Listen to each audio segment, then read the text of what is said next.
네, 오늘 하나님의 말씀 고린도전서 이제 7장 1절에서 6절 다시 고린도 강해로 옵니다. 우리 변재연 집사님의 음성으로 듣겠습니다.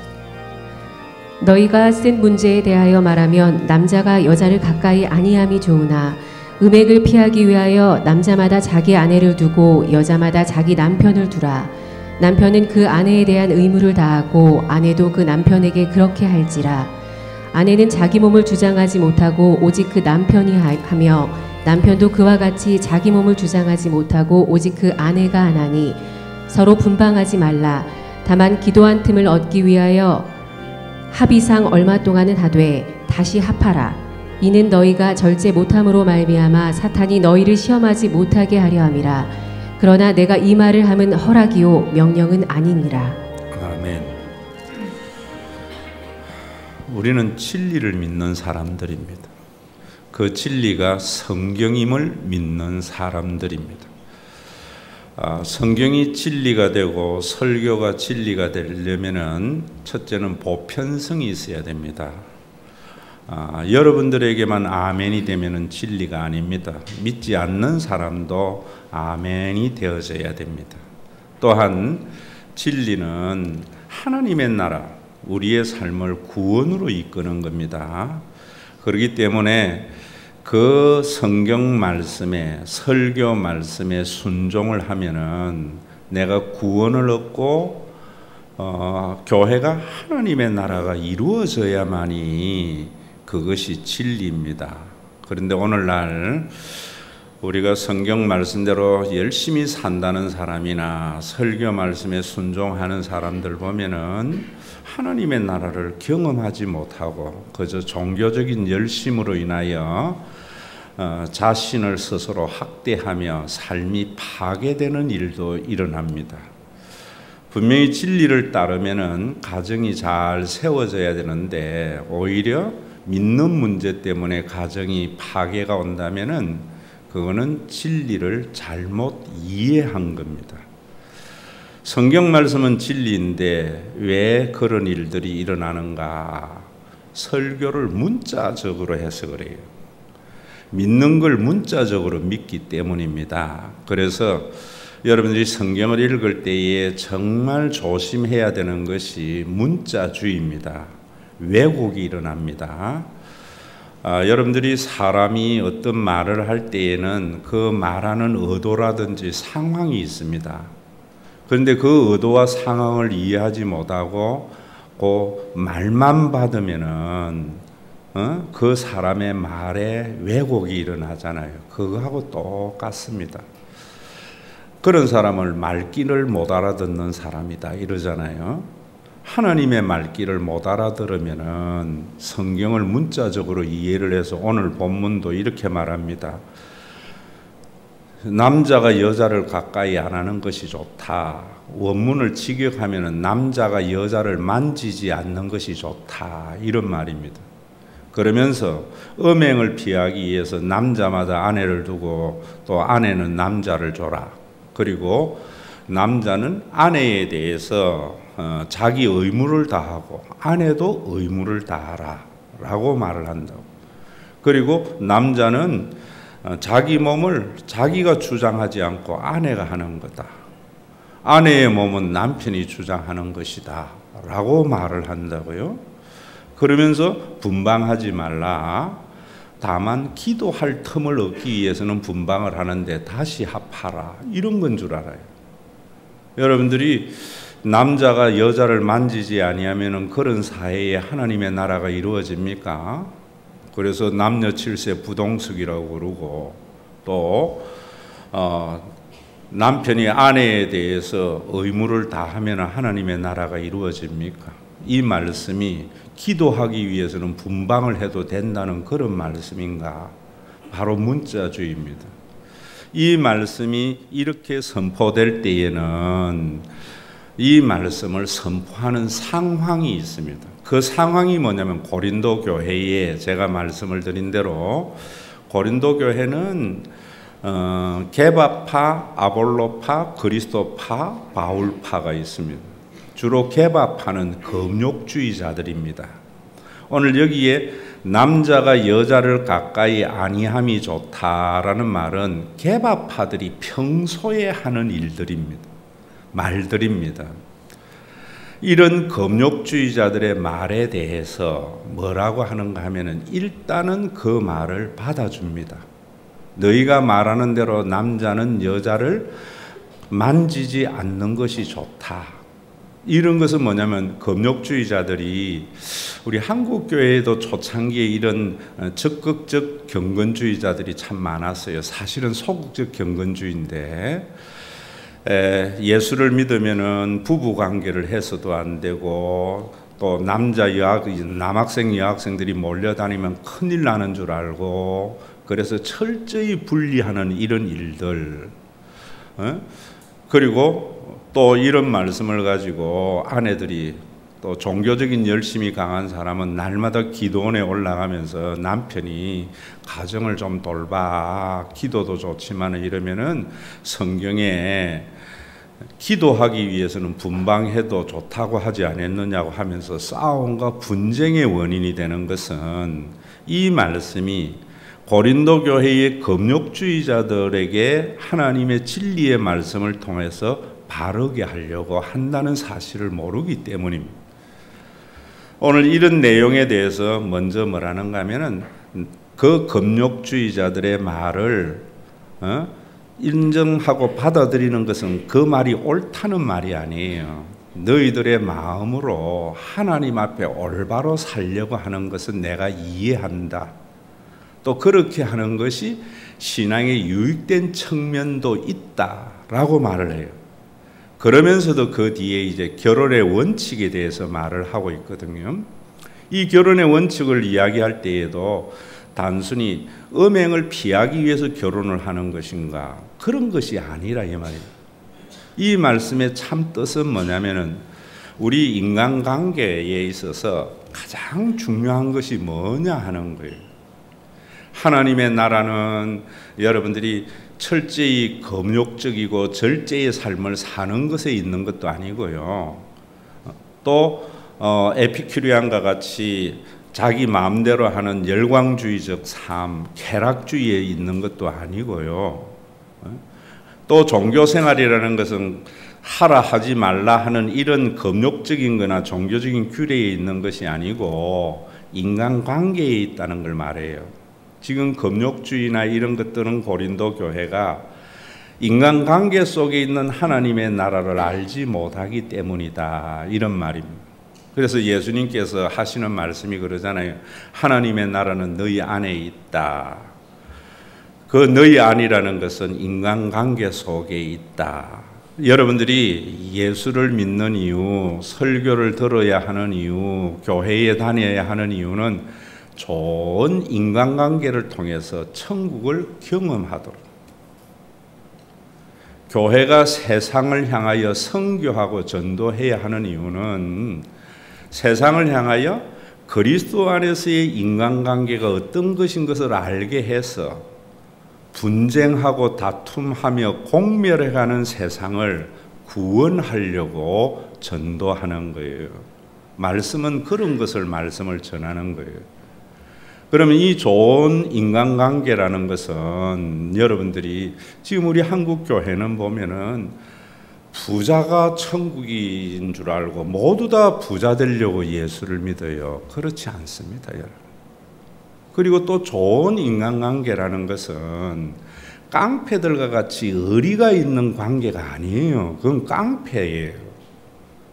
그리고 동호회와 같이 재밌는 인간관계도 아니에요. 그리고 동창회와 같이 니네돌이하는 그런 인간관계도 아니에요. 하나님의 나라가 이루어지려면은 오늘 이 말씀의 본래의 뜻을 알아야 돼요. 교회 생활하면서도 사람들이 참 오해를 많이 해요. 교회 생활하면은 그저 깡패와 같이 의리 지키는 건 줄 알아. 동창회와 같이 니네돌이 하면서 친하게 지내는 건 줄 알아. 동호회와 같이 만나면 재밌는 건 줄 알아요. 그런 게 아니에요.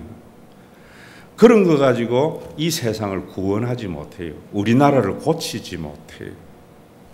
그러면 여러분들의 좋은 인간관계, 하나님의 나라가 이루어지려면은 지금 뭘 말하는가 하면은 가장 인간관계의 기초가 되는 것이 부부지간인데, 이 부부지간을 통해서 인간관계가 어떻게 해야 되는가를 말하는 거라고요.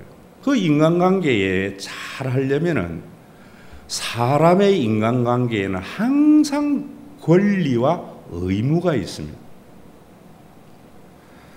대통령과 국민 사이에 권리와 의무가 있어요.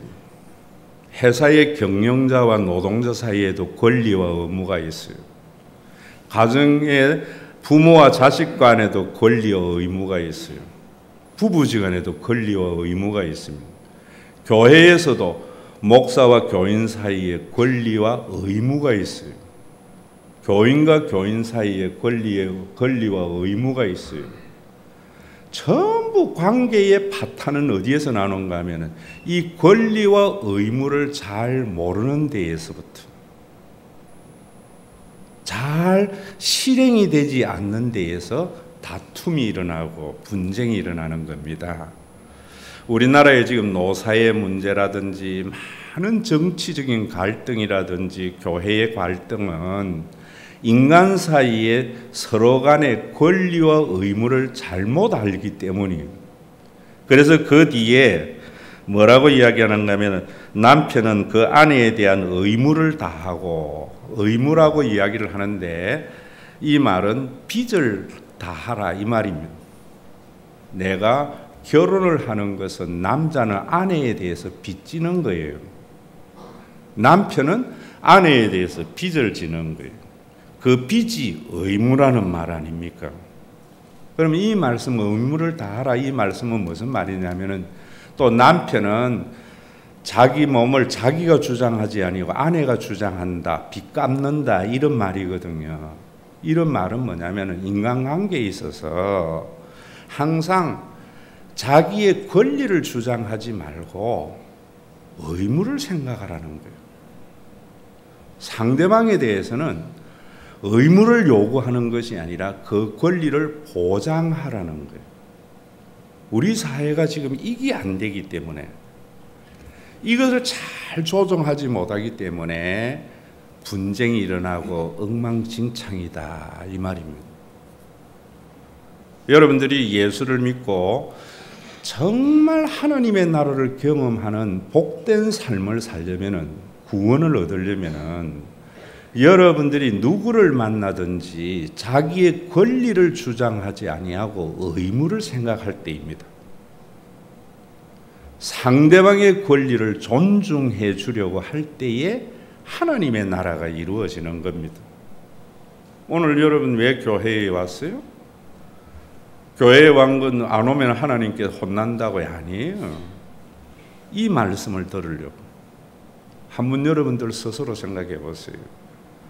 나는 이 국가에서 언제나 권리를 주장하는 자인가, 의무를 주장하는 자인가? 내가 친구에 대해서 의무를 감당하려고 하는가, 친구에 대해서 내 권리를 주장하려고 하는 자인가? 직장에서도 나는 권리를 주장하는 자인가, 의무를 주장하는 자인가? 우리 대부분은 권리를 주장해요. 가만히 있으면. 진리의 말씀을 들으면은, 아, 내가 이제는 의무를 감당하는 사람이 돼야 되겠다. 이게 회개고, 이게 신앙의 출발이에요. 교회에도 마찬가지입니다. 교회 생활에서 여러분들이 권리를 주장하려고 하기 때문에 시험 드는 거예요. 나는 이 교회에서 어떤 의무를 감당하고 있는가? 그 권리를 보장해 주려고 해야 돼요. 여러분, 캐릭터하고 진리의 본질하고는 달라요. 저를 여러분들이 보시면서 이거 아셔야 돼요. 제가 목사로서 교인들하고 목회를 할 때에 이번에 우리 집 헌금이나 겨자씨 헌금이나 연말부터 쭉 설교하는 것이 뭐냐면 목사로서의 의무와 교인들의 권리 보장을 어떻게 할 것인가, 이 고민이 있다는 것을 여러분들이 아셔야 돼요. 여러분들이 헌금은 의무잖아요. 교인들에게 목사로서 의무를 강요하는 사람들은 헌금해 이런다. 그래야 복받아. 장로가 되고 집사가 되고 헌금 안 해? 이거는 목사가 교인들에게 목사로서의 권리에 주장만 하지 교인들에게 의무를 강요하는 거예요. 목사의 의무는 뭔가?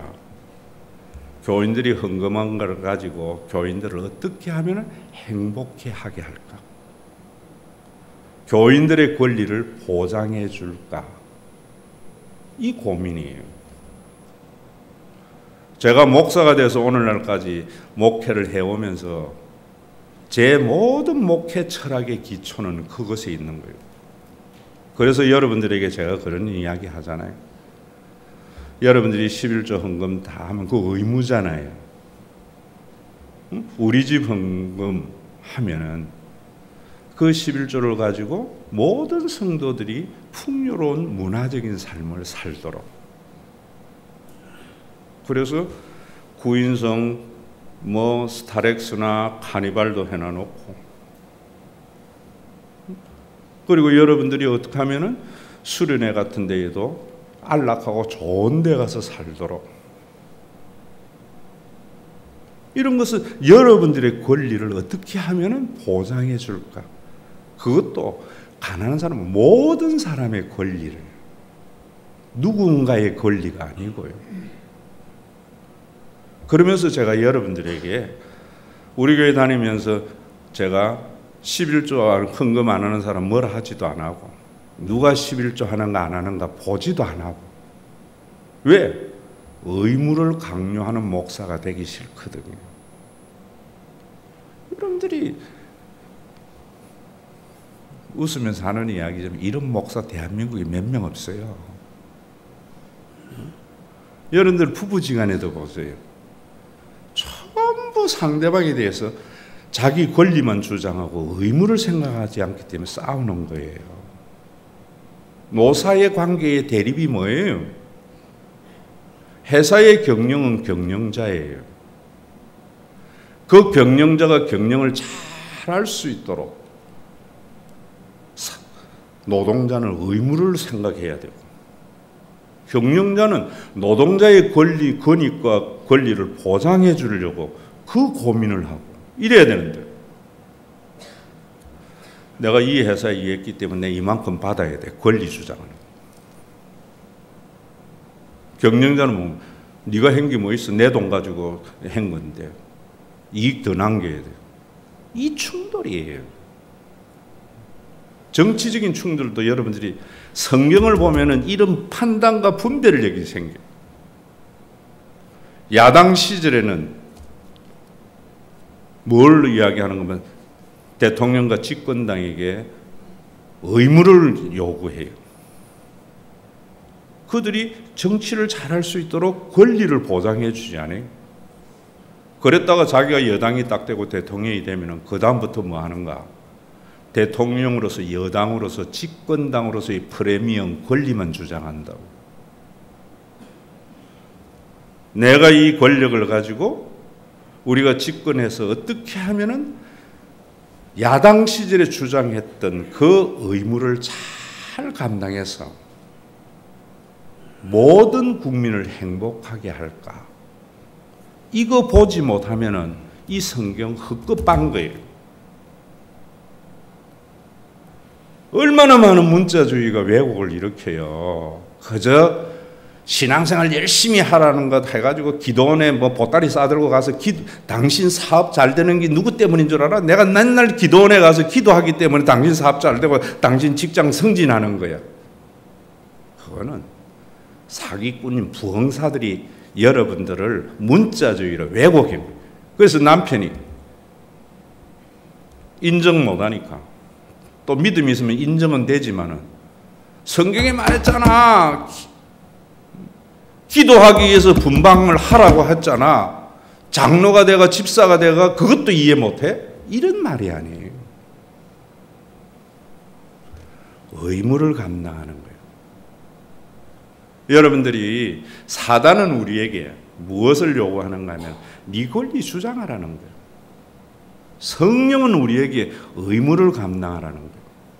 사단은 우리에게 상대방에게 의무를 요구하게 해요. 성령은 상대방의 권리를 보장해 주려고 한다고. 얼마나 예민한 문제예요. 얼마나 예민한 문제예요. 여러분들이 목사님의 의무를 강요하기보다는 저는 여러분들에게 권리를 보장해 주려고, 여러분들은 목사님의 권리를 보장하려고 자기 의무를 감당해야 돼요. 무슨 일이 생기면은 아이고 우리 목사님 내가 얼마나 잘못 모셔서 그런가, 이런 생각을 해야 돼요. 목사님이 뭐 하셨느냐고, 그건 권리 주장이에요. 회사나 가정에서나 여러분 오늘 이 말씀을 들으시고 여러분들의 삶에 하나님의 나라 경험하면서 살아야 되잖아요.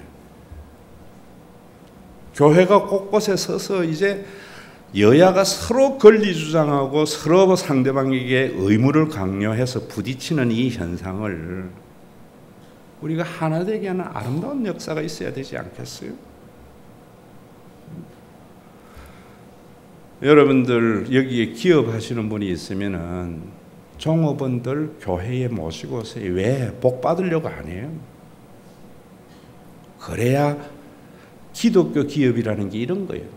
교회 와서 이 설교 들으면서 종업원들은 내가 이 회사에서 의무가 뭔가를 생각하고, 그걸 생각하기 위해서는 사장은 뭘 해야 되겠어요?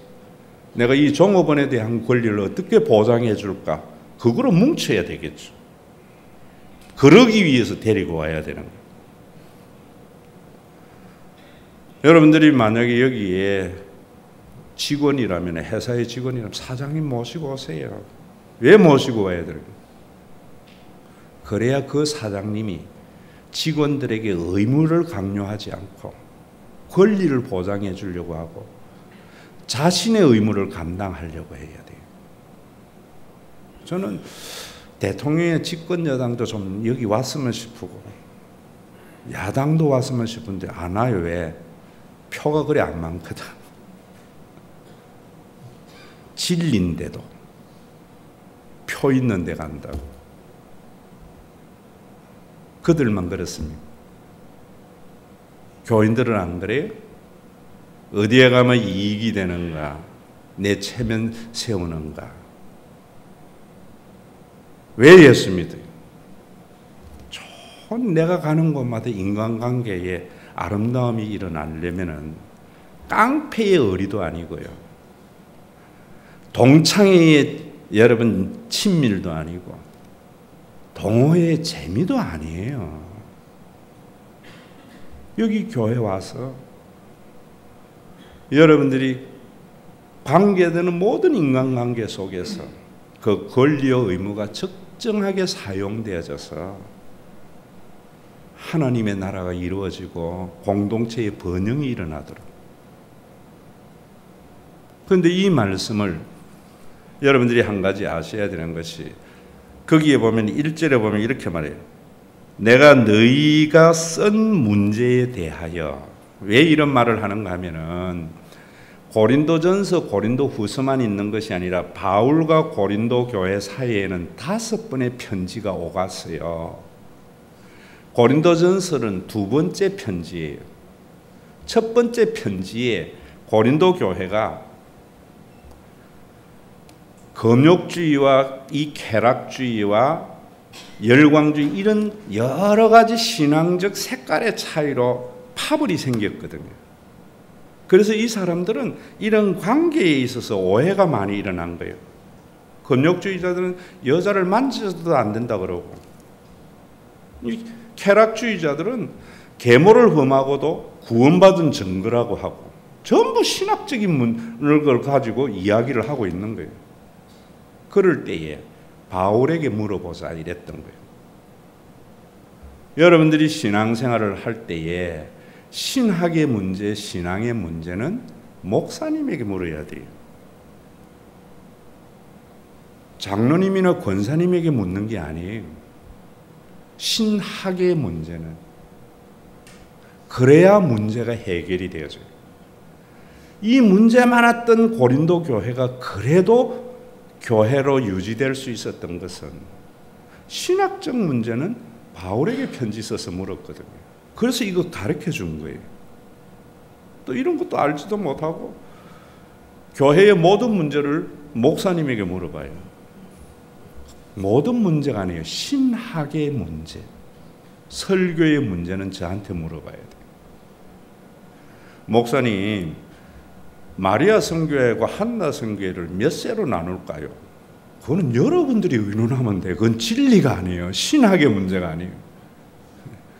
그런 걸 가지고 내가 60년생 했다가 이제 55년생부터 하라 이러면은 그 사이에 있는 사람들은 목사님이 내보고 또 저래 갈랐구나. 오해 생긴다고. 이해되세요? 제가 대학교에 있을 때 왜 관계가 그러졌는데 연세 드신 권사님들은 김치 담아모야 된대요. 젊은 여성교회는 우리는 집에 가정부 두고 있는데 교회 와서 김치 담을 거냐. 그 몇 푼대도 않는데 사서 먹자. 한참 싸우더라고. 그러다가 그 문제를 내한테 가져왔어요. 그때 내가 그때도 관여 안 해야 되는데 조양교 장로님이 김치 공장 하는 사람에게 200만 원 받을 게 있는데 몇 년째 못 받는다 해서 아이고 잘 됐구나. 교회에서 200만 원 거기 김치를 받고 200만 원 조장로님에게 주면 되겠구나. 이랬더니만 연세 드신 분들이 목사님이 이제는 우리 늙은 것들 눈에 안 들어오고 젊은 것들하고 놀라 그래가지고 삐지더라고. 아시겠어요? 신학의 문제, 설교의 문제는 목사님에게. 여러분들의 삶의 이런 문제는 진리가 아니잖아요. 그런 거는. 가져왔을 때 순종해야 돼요. 권리와 의무. 자, 그 다음에 또 중요한 것이 뭐냐면 이렇게 말해요. 여러분 다 6절을 같이 한번 읽어봅니다. 시작.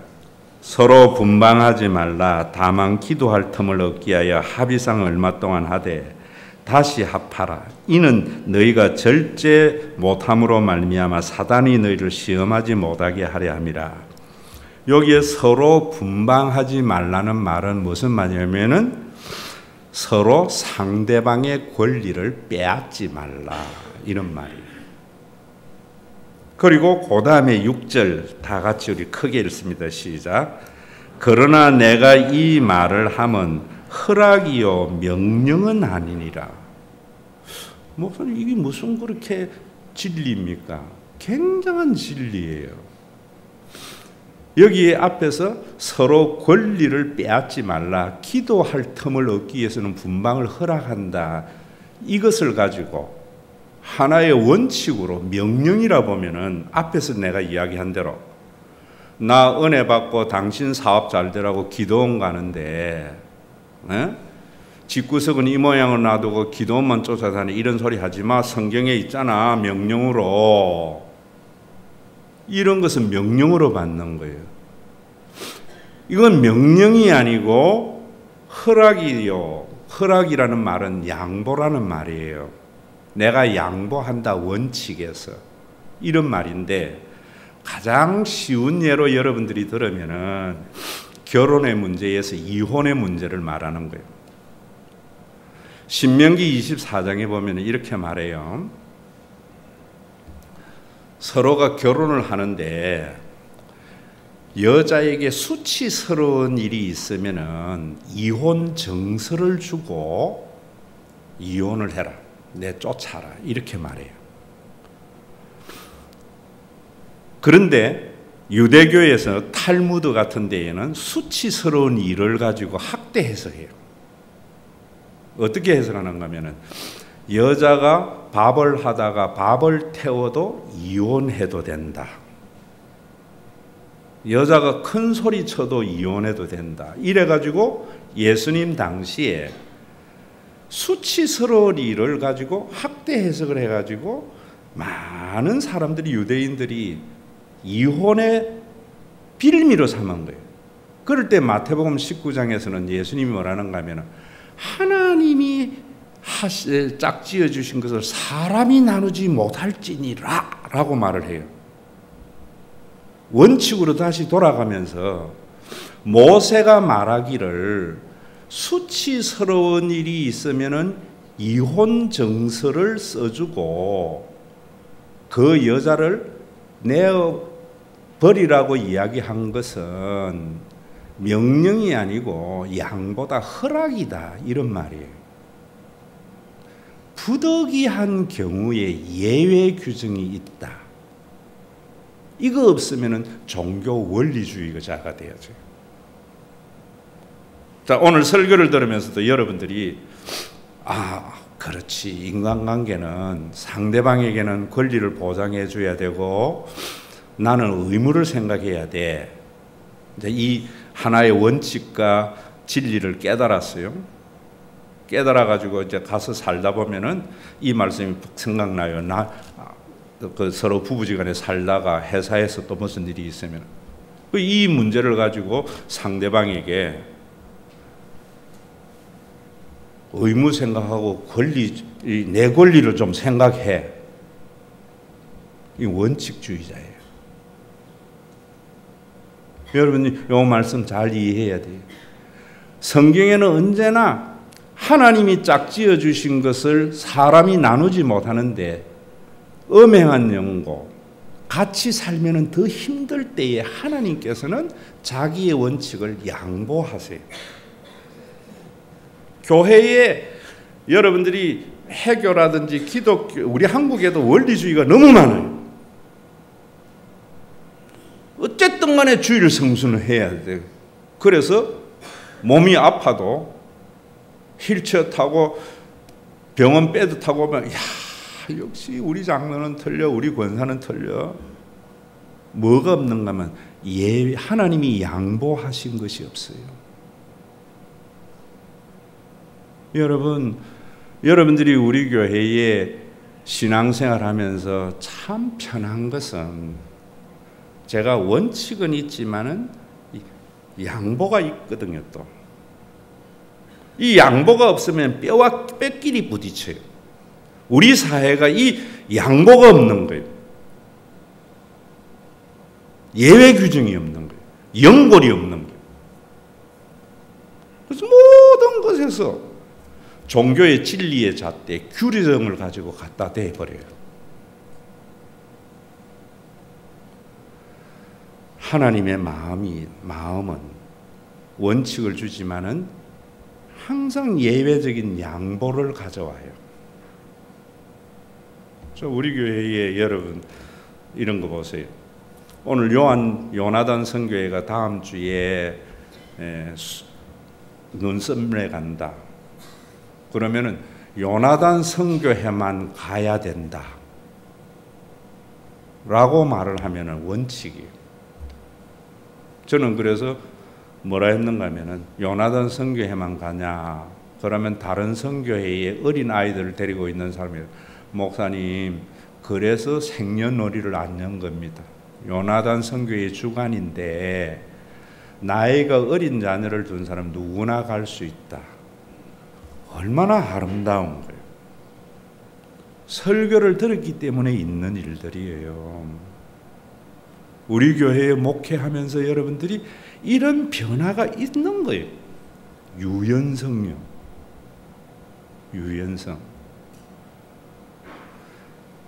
여러분들이 양보고 허락이고 명령이 아니라는 이 말을 모르고 그저 종교적인 규례의 명령만을 강조하는 교회에 가면은 칼로 무 자르듯이 잘라요, 모든 걸. 사람은요 다 다르잖아요. 요나단 나이 때만 초등학생이 있습니까? 40에 장가 가면은 그 위에 나이도 초등학생이 들 수도 있어요. 하나님은 그런 분이에요. 우리에게 하나님께서 예수님이 왜 십자가에 달려 돌아가시고 왜 성령을 우리에게 보내어줬는가? 그거는 교리고 신학이지요. 그걸 여러분들에게 제가 삶으로 이야기하잖아요. 성령 받은 사람은 다른 사람을 자기와 가족과 같이 생각한다. 자, 우리가 여러분 이 세상에 많은 법이 존재하지만 남에게는 법의 잣대를 잘 갖다 대지만 자식에게는 언제나 예외 규정을 두잖아요. 지 자식이 나쁜 일을 앞장서도 부모는 친구 잘못 만나서 그렇다. 우리 애가 그랬을 때는 무슨 이유가 있다. 다른 사람에게는 행동을 가지고 판단을 하지만은 가족에게는 동기를 보거든요. 성령의 지배함을 받으려면은 인간관계에서 권리와 주장을 가지고 이야기할 때에 언제나 그 사람의 능력, 그 동기를 보는 것이 중요한 거예요. 그거 하라고 성령을 우리에게 보내어 주신 거예요. 성령을.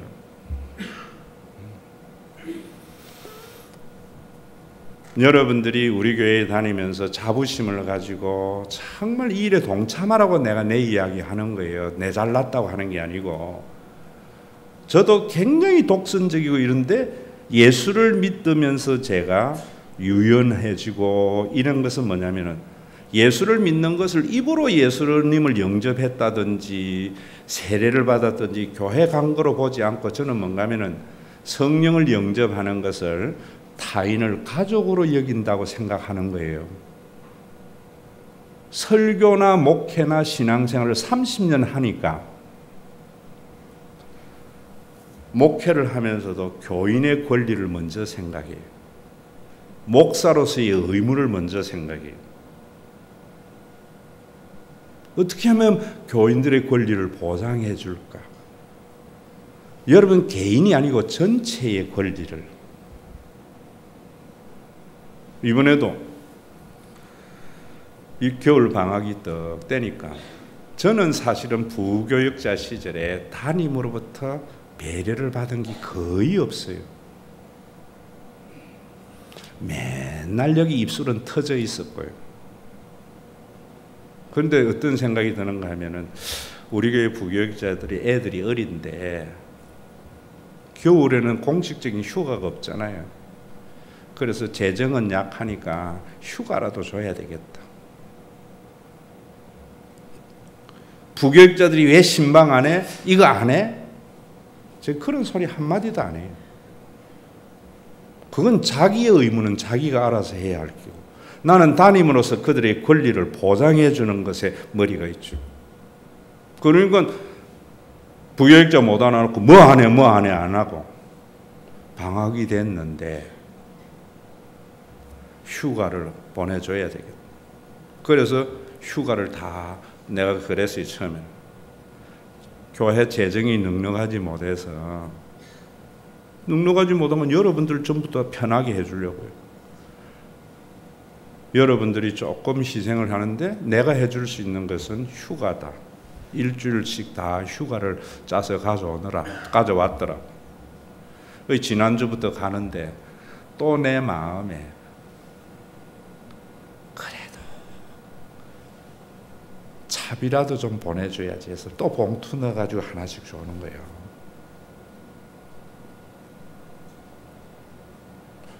참 치지는 마세요.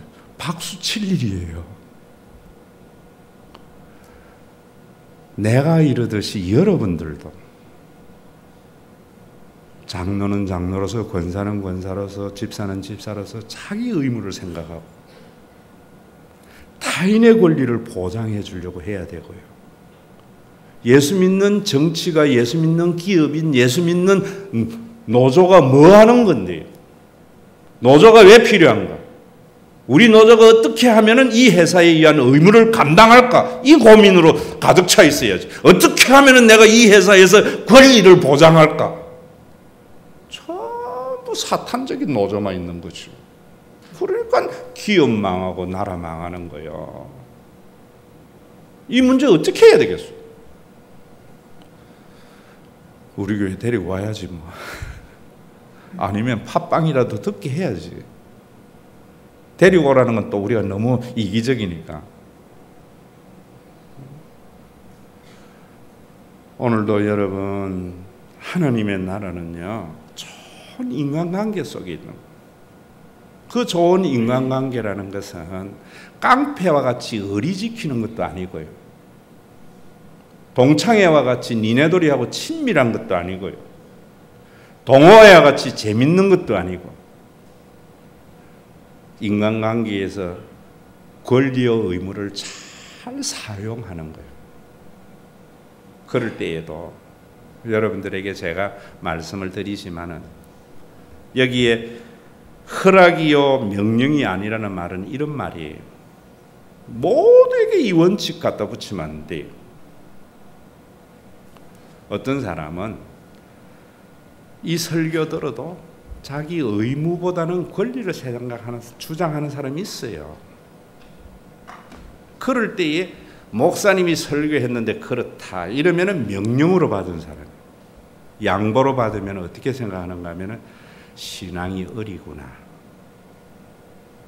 그가 목사라도, 그가 장로라도, 그가 권사라도 의무보다는 권리를 주장하거든 신앙이 어리구나 하고 받아들이세요.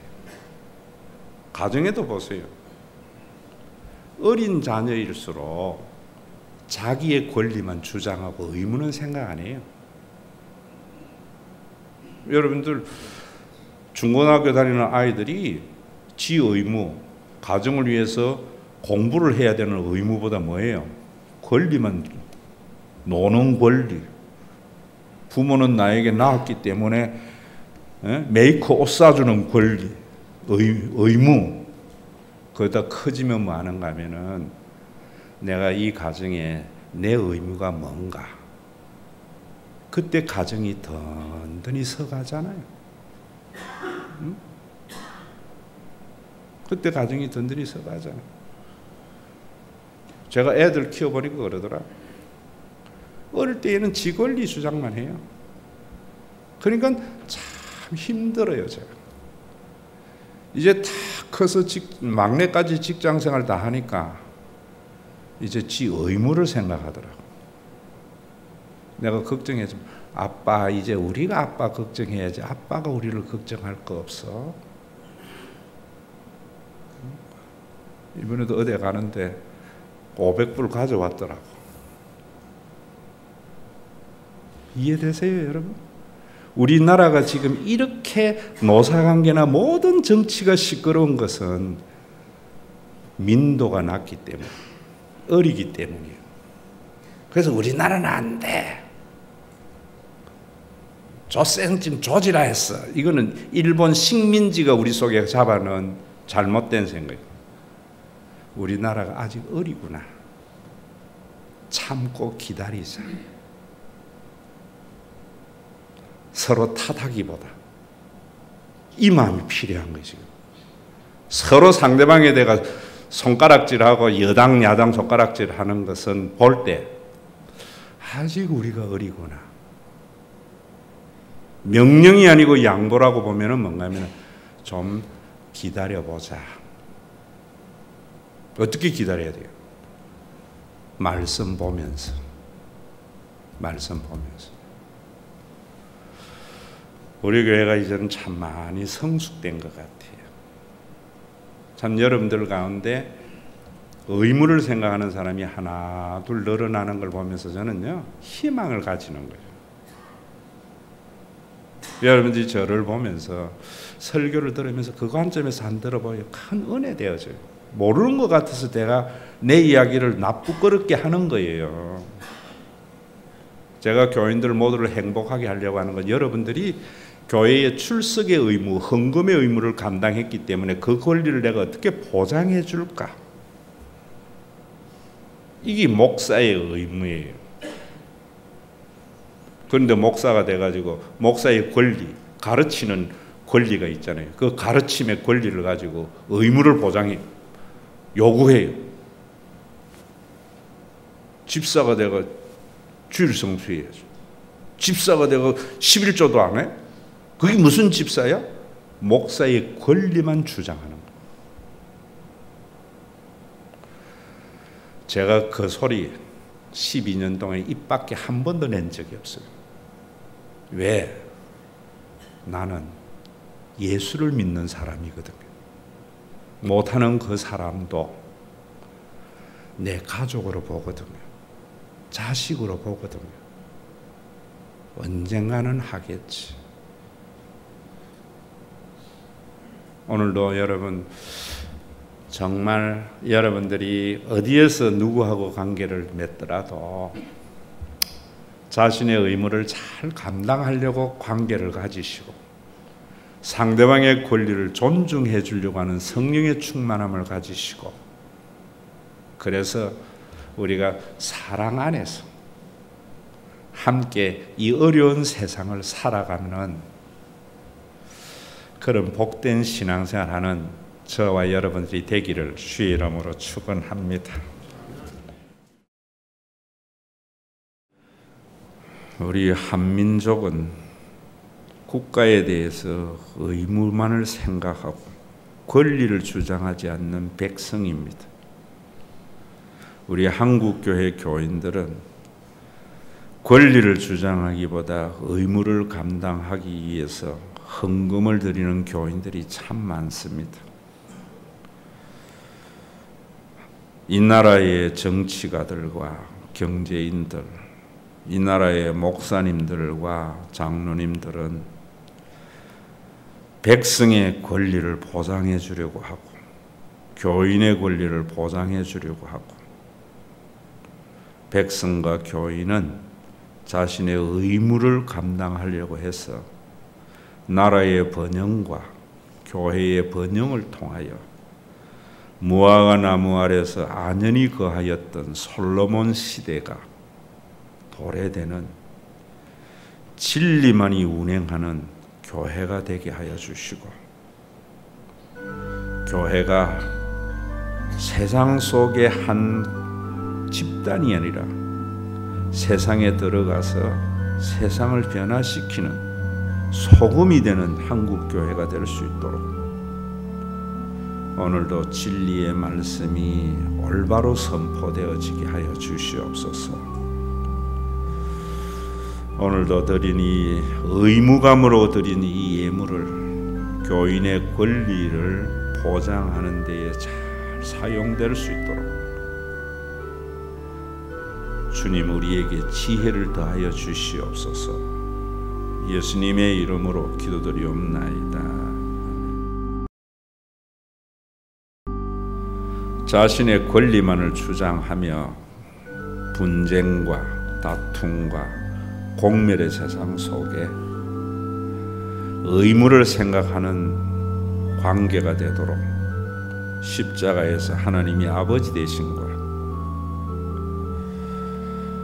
교회를 만드시기 위하여 성령을 보내어 주신 우리 주 예수 그리스도의 은혜와 우리를 창조한 자이기에 인간에게 자신의 어떠한 권리도 주장하지 않고 창세 이후로 지금까지 의무만을 생각하시는 아버지 하나님의 무한하신 사랑하신 것 우리 가운데 내주하여 그 하나님의 마음을 가지게 함으로 상대방에 대해서 권리보다는 의무를 생각하게 하시는 성령님의 감동하심이 아직 신앙이 어려서 자신의 권리만을 주장하는 자에게나 성숙해서 의무감을 가지고 감으로 말미암아 그 짐이 무거워서 힘겨워하는 자에게나 함께 천국을 누려야 할 선물로 준 교회 위에 이제로부터 영원토록 그리스도의 재림의 그날까지 함께 계실지어다.